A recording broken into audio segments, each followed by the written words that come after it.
My name is Nick Adnett, and I'd like to show you some of the documents, pictures, newspaper cuttings and other artifacts from the DW archive. This is a collection of memorabilia collated and preserved over the last 72 years by a small number of people who took the time and trouble to preserve the DW legacy. I doubt whether many people have had the opportunity to look through this collection, but it's time it was shared across the DW community. It is, after all, our heritage. This video simply gives a flavour of what is available. Each document and photograph needs to be individually captured and shared. It is a somewhat eclectic variety of items, the best of which originates from the very start of DW, back in the 50s. Many of the documents record the finish times over the years, but just as important are those crews who were forced to retire, because behind each unsuccessful attempt there's a story. There's a collection of official programmes, but there are gaps. I bet there's someone out there in DW land who can help fill those gaps, and then we can capture the information digitally for all to share.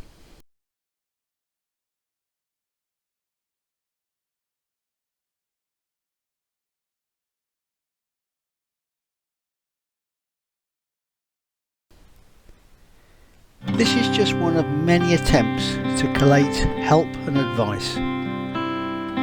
Academics have written papers to help define what sort of people take on DW and the traits seen in those who are most successful.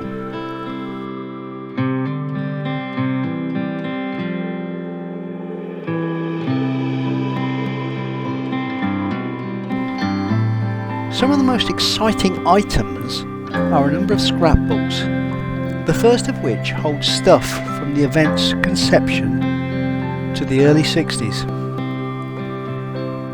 It wasn't long after the war that early concepts of the event were defined. The first organised race was in 1950 and attracted a lot of press interest.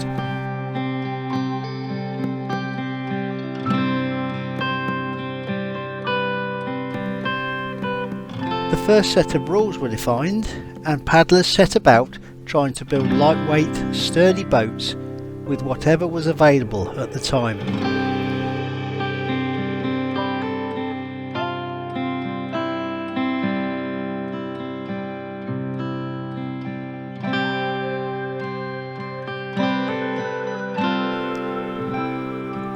As the years went by, the rules became tighter, as crafty, more affluent crews pushed the equipment requirements to the furthest level of compliance.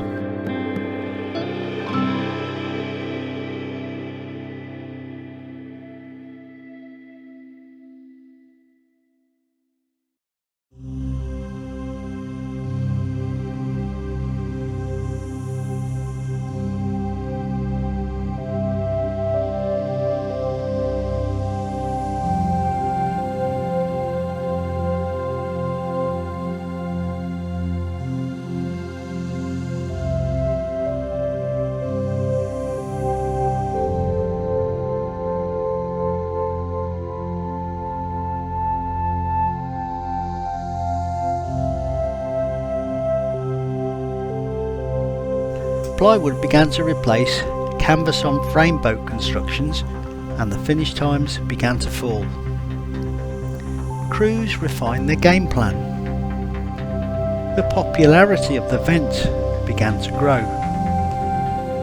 The event's reputation began to spread.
and so into the 60s.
The organisation and presentation of the race started to improve.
And so on to 1993.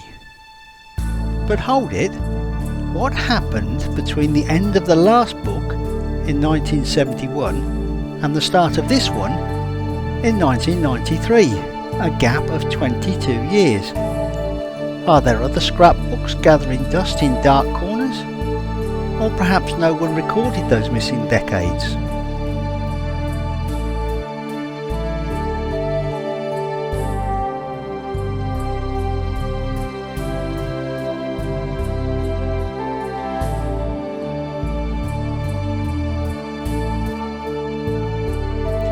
Obviously, the way in which events were recorded changed.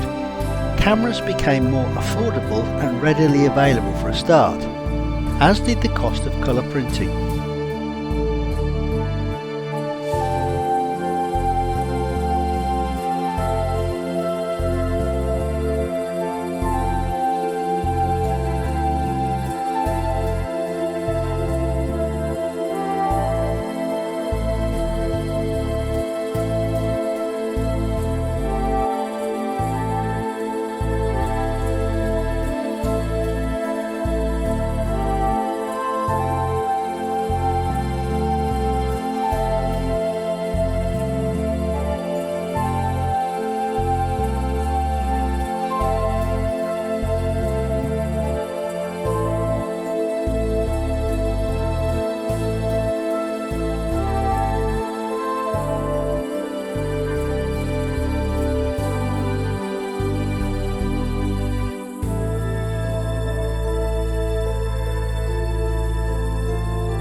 As we come to the end of the third and final scrapbook, it seems that even less official information was recorded beyond the year 2000, which is somewhat ironic, as the digital means with which to do so are most prevalent.